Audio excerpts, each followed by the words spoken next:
Good evening. The important thing is I made it. So on the way, we are worried that maybe we'll be terribly late, but at least not too late. We'll get here. So I'm delighted, and I get very jealous when I come in front of young people.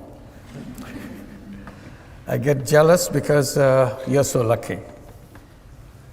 You're lucky because you're born a few years back.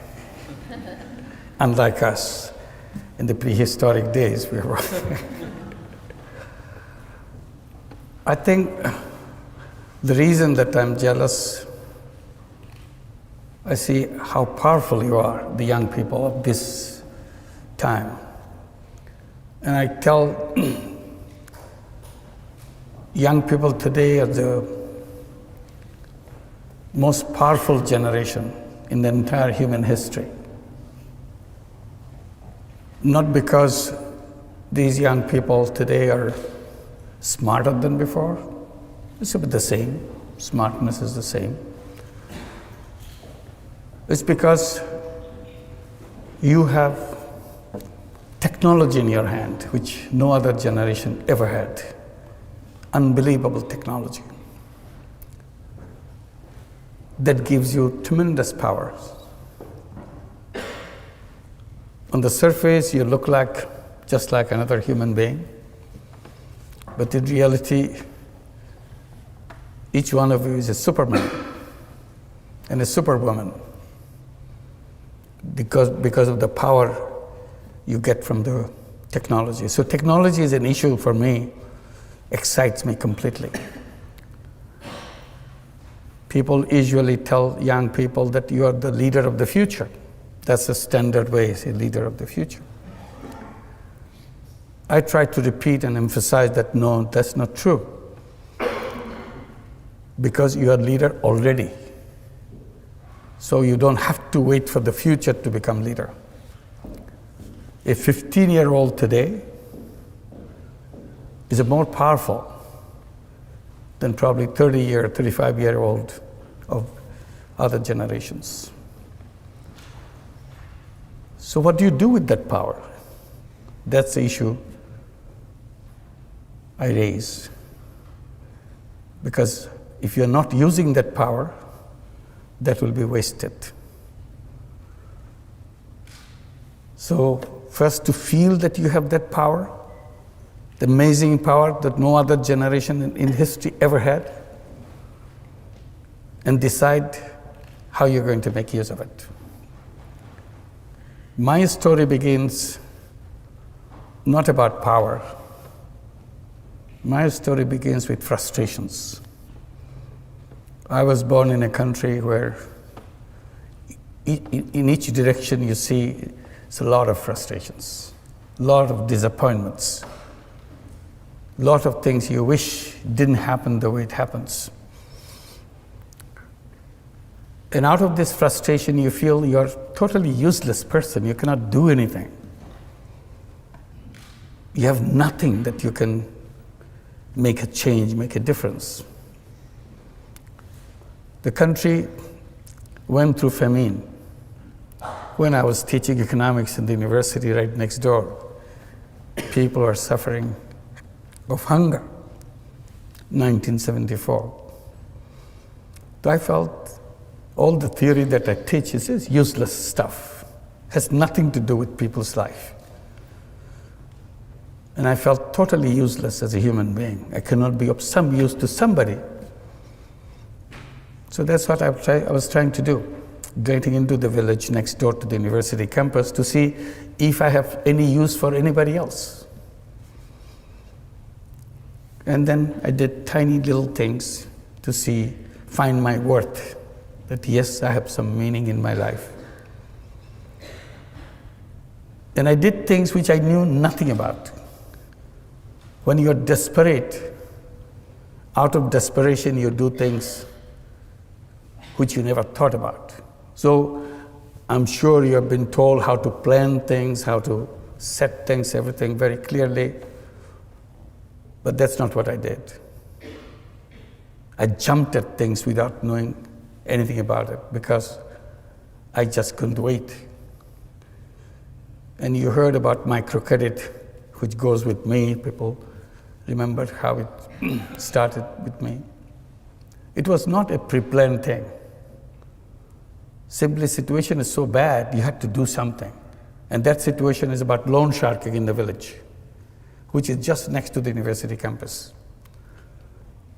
And it's so ugly, feel so terrible that human being can be so heartless, so cruel to each other, giving tiny loans and take control of the full life of those people, turn into slaves because somebody gave you some loan, so he has the right to turn you into slaves.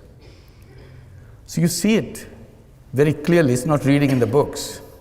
Just be there. You see the person who lends, you see the person who borrowed, and you feel totally important. You don't know what to do.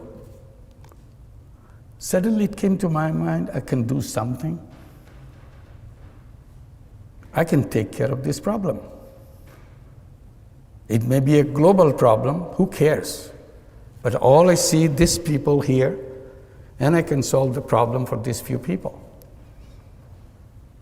The idea is, why don't I lend the money myself? If I lend the money myself, then they don't have to go to the loan shark. And the problem is solved for these people. And that's exactly what I did. I started lending money from out of my pocket. It's not a planned thing, calculated thing. And that's the beginning of the whole story of lending money. Then the battle became with the banks. They will not open their door because I ran out of my money because it became so popular. Everybody wanted to borrow money. Who doesn't? And in the process, I exhausted all my money. So I thought, why don't I go to the bank and let them do this? They refused. So my struggle began to convince banks, which I never could. Now it's about 38 years after I first began. I still couldn't convince the bankers. So now I look at the whole system, what we call 20 years back, 25 years back, even 30 years back. She took a loan from Grameen Bank, $30, $25. She was shaking like this. Couldn't believe that anybody could trust her with such an enormous amount of money. That's her life. She dared to take this money in her hand and start a business, raising chicken, raising vegetables, sewing clothes, whatever. That's what the 8.5 million women do in Grameen Bank and all the microcredit elsewhere. I said, what good is your education if you're not braver than your illiterate mother? She did it. Along the way you were born, she sent you to school, and you have all this education, and she's been doing it all the time in front of your eyes. You never noticed it. And you're going around to find a job, somebody give you to do some minor thing. Is it befitting to you? So that is working. So what we did, we created a social business fund in Bangladesh. Tell every young person within Grameen families, come up with a business idea, anything. Even if you don't have an idea, look at your mother, what she's doing. Take that idea, build it into 10 times, 50 times bigger. Because you have education, you have connections which your mother never had. She never left her village in her life. You have seen the world. And once you have the business idea, bring it to us. We become investor and partner with you, every one of you. So now the young people are coming, business proposals after business proposals. We call them new entrepreneurs. They build their own community, help each other. So again, why unemployment? Because it's our thought, not because of our ability. We are able people. An unemployed young person, think about an unemployed young person. Is something wrong with him? Is something wrong with her? No. He's a very creative person, dedicated, energetic person. Who makes him or her unutilized? The system that we build, our thinking process has made them. An unnoticed chain has bound him around and say, you are trashed, you are no good. Why am I not good? You have never tried me.